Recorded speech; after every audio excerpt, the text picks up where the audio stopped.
ठिकाणी चिपळूणमधले सगळे पत्रकार उपस्थित आहे. इलेक्ट्रॉनिक मीडिया, प्रिंट मीडियाचे पत्रकार इथे उपस्थित आहे आणि आज बऱ्याच दिवसानंतर चिपळूणमध्ये येण्याची संधी मिळाली. एक तर रिपब्लिकन पक्ष हा जो आहे बाबासाहेबांच्या विचाराचा, शिवाजी महाराजांच्या विचाराचा, महात्मा ज्योतिबा फुलेंच्या विचाराचा पक्ष आहे. सर्व जाती धर्माच्या लोकांना पक्षात आणलं पाहिजे ही बाबासाहेबांची भूमिका होती. फक्त दलितांच्या मतावर निवडणुका जिंकणं अशक्य आहे. त्यामुळे नॉन दलित असणाऱ्या समाजाला सुद्धा आपल्यासोबत आणलं पाहिजे. माहीत आहे का?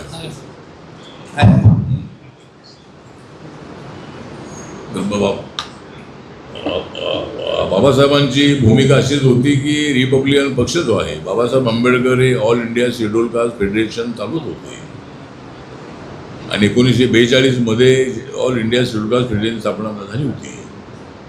त्यावेळेला अनेक राज्यामध्ये all India schedule caste federation होतं आणि वेस्ट बेंगॉलमध्ये जोगेंद्रनाथ मंडल नावाचे एक दलित नेते होते आणि बेंगॉलमध्ये All India schedule caste Federation अत्यंत ॲक्टिव्ह होता. सर्व देशामध्ये सर्वात जास्त पॉप्युलेशन दलितांचं हे 36% पॉप्युलेशन दलितांचं त्या ठिकाणी आहे. तर त्या ठिकाणी जे आमदार निवडून आले होते त्या आमदारांच्या पाठिंब्यावर बाबासाहेब आंबेडकर संविधान सभेमध्ये आले होते. तर त्यामुळं बाबासाहेब आंबेडकरांचा प्रयत्न असा होता की ज्यावेळेला पहिली निवडणूक झाली 1952ची, त्या निवडणुकीत बाबासाहेब आंबेडकर हे लवगुड मतदारसंघातून मुंबईतून हरले होते. नंतर ते भंडारा जिल्ह्यामध्ये त्या निवडणुकीत हरले नव्हे, त्यांना काँग्रेस पार्टीने हरवलं आणि म्हणून बाबासाहेबांचा विचार केला की काँग्रेसच्या विरोधामध्ये एकच पार्टी असावी आणि ती party Republican party of India या नावाची पार्टी असावी. आणि बाबासाहेबांनी राम मनोहर लोहियांना पत्र लिहिलं होतं आणि त्याच्यामध्ये काँग्रेस विरोधामध्ये एकच पक्ष असावा. ज्याप्रमाणे अमेरिकेमध्ये, फ्रान्समध्ये, जर्मनीमध्ये किंवा अनेक देशामध्ये 2च पक्ष आहे, एक सत्ताधारी पक्ष आणि विरोधी पक्ष.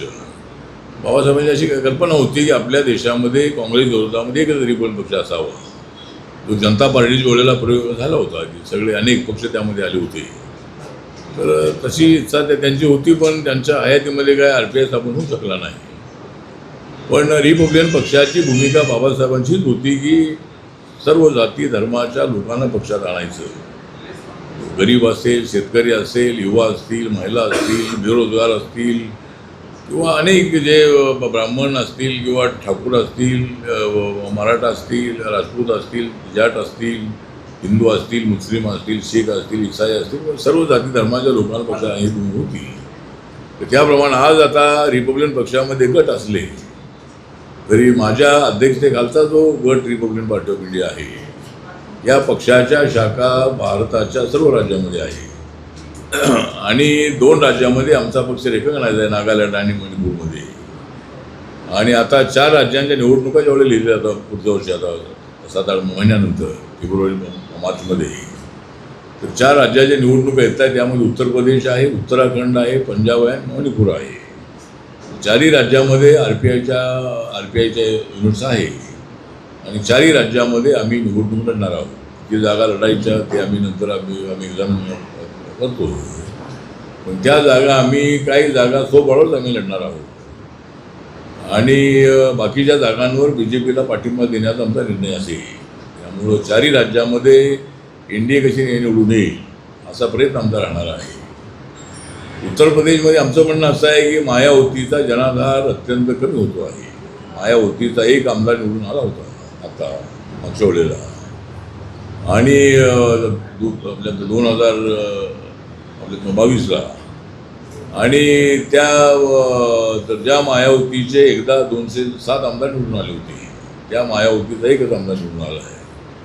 त्याचं कारण असं आहे की नरेंद्र मोदींनी काँग्रेसच्या भ्रष्टाचाराच्या विरोधामध्ये जबरदस्त हल्ला केल्यामुळे त्यांच्या नेतृत्वाला पाठिंबा देणारे सर्व समाजामध्ये मोठ्या प्रमाणामध्ये लोकांची संख्या आहे. दलितांमधून सुद्धा त्यांना मोठा पाठिंबा मिळतो आहे आणि म्हणून बाबासाहेबांच्या अनेक स्मारकांची कामं त्यांनी पूर्ण केलेली आहे आणि बाबासाहेब आंबेडकरांच्या संविधानाला मजबूत करण्याचाच माझा उद्देश आहे. अशा पद्धतीची भूमिका काल त्यांनी आपल्या लाल किल्ल्यावर मांडलेली आहे. त्यामुळं मला असं वाटतं की रिपब्लिकन पक्षाला एक व्यापक करण्याचा आमचा प्रयत्न आहे. तर 2 राज्यामध्ये अजून आमच्या पक्षाला मान्यता मिळाली तर आमचा पक्ष राष्ट्रीय रेकग्नाइज पक्ष होणार आहे. आणि महाराष्ट्रामध्ये जर आमचे 2 खासदार निवडून आले तर आम्हाला मान्यता मिळू शकते, किंवा 12-13 आमदार निवडून आले तर मान्यता मिळू शकते. तर आम्ही आता महाराष्ट्रात महायुतीसोबत आहोतच. त्यामुळं जर पुढच्या निवडणुकीमध्ये RPIला 2-3 जागा मिळाल्या आणि 2 जागा निवडून आल्या तर महाराष्ट्रात पक्ष ठिकाणी होऊ शकेल. आणि सध्या रिपब्लिकन पक्षाच्या नावाने काम करणारे, बाबासाहेब आंबेडकरांच्या नावाने काम करणारे जे काही पक्ष आहेत आणि गट आहे त्या कुठल्याही गटाला मान्यता नाही. त्यावेळेला प्रकाश आंबेडकर, मी, गवई, कवाडे आम्ही एकत्र होतो. त्यावेळेला रिपब्लिकन पक्षाला 96मध्ये मान्यता मिळाली होती. आम्ही 11 लोकसभेच्या जागा आम्ही थर्ड फ्रंटसोबत अलायन्समधून लढलो होतो. आणि त्यानंतर 98मध्ये काँग्रेसच्या अलायन्समध्ये आमचे 4 खासदार निवडून आले होते जनरलच्या सीटवरती. तर अशा पद्धतीनं आता एकतर RPIला महाराष्ट्रामध्ये मान्यता नाही, पण पुढच्या 5 वर्षामध्ये माझा प्रयत्न असा आहे की अजून 2 छोट्या राज्यामध्ये मान्यता मिळवायची. महाराष्ट्रात सुद्धा येणाऱ्या लोकसभेच्या निवडणुकीत आम्ही 2-3 जागा मागू आम्ही, आणि 2 जागा निवडून आल्या तर महाराष्ट्रात पक्ष रेकग्नाइज होऊ शकेल आपल्याला. तर एक आहे का आपला प्रयत्न आहे. त्यानंतर जे आमचे दलित तरुण आहे त्यांना माझं आव्हान आहे की भारत सरकारच्या, राज्य सरकारच्या अनेक योजना आहेत, त्या योजनांचा फायदा उठवून आपण स्वबळावर उभं राहिलं पाहिजे, आपल्या पायावर उभं राहिलं पाहिजे.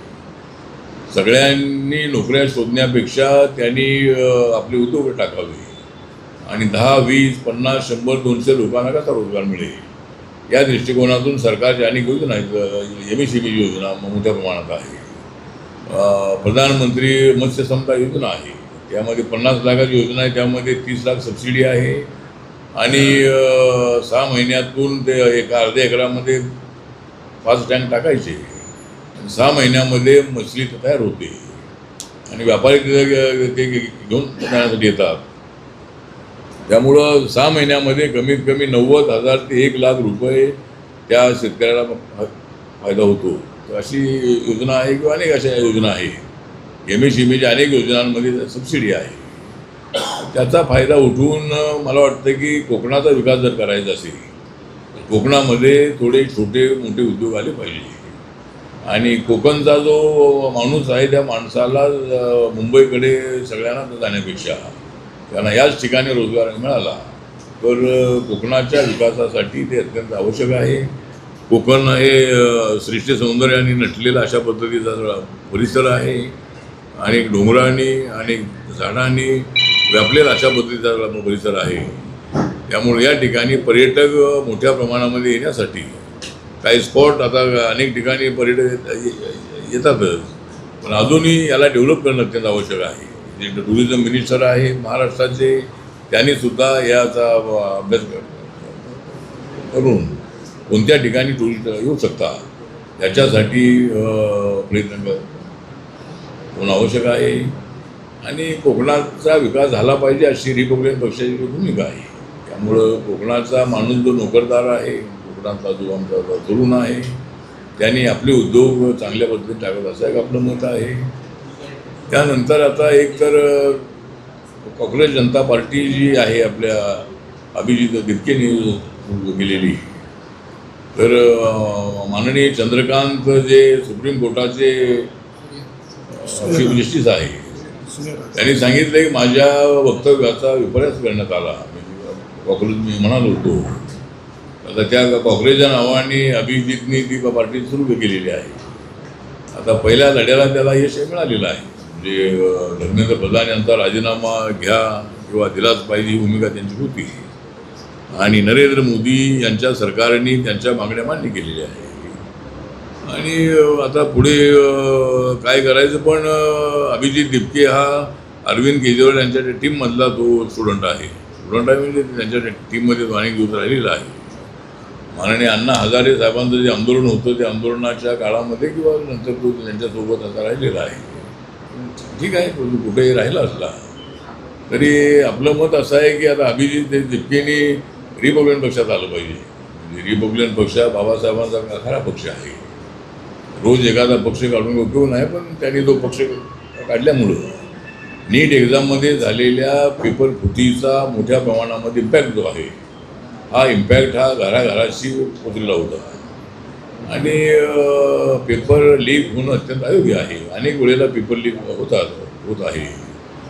तर म्हणून आता सरकारने कायदाही केलेला आहे की 10 वर्षाची शिक्षा जो यामध्ये सापडेल त्याला 10 वर्षाची शिक्षा, त्याला दंड आहे. अशा पद्धतीचा कायदासुद्धा आमच्या सरकारने बनवलेला आहे. आणि अशी पेपर फुटी लीक होऊ नये यासाठी नक्की सरकारच्या वतीनं प्रयत्न होतील. पण समाजामध्ये पत्रकार आहेत, NGO चालवणारे लोक आहेत, किंवा ग्रामपंचायत आहे, किंवा नगरपालिका आहे, आणि गावातल्या लोकांची ज्या संस्थांच्या असे काही लोक, अशा लोकांमध्ये मार्गदर्शन होणं आवश्यक आहे. असं करणं अयोग्य आहे. त्यामुळं कायदा झाला तरीसुद्धा कायदा तोडणारे लोक आहेतच. कायदा तर आहेच आहे, पण म्हणून आता पेपर लीक होऊ नये याचा असा आमचा प्रयत्न आहे. टाइम्स डिजिटलला लाईक करा, शेअर करा, सबस्क्राईब करा आणि बेल आयकॉन दाबायला विसरू नका. Times digital.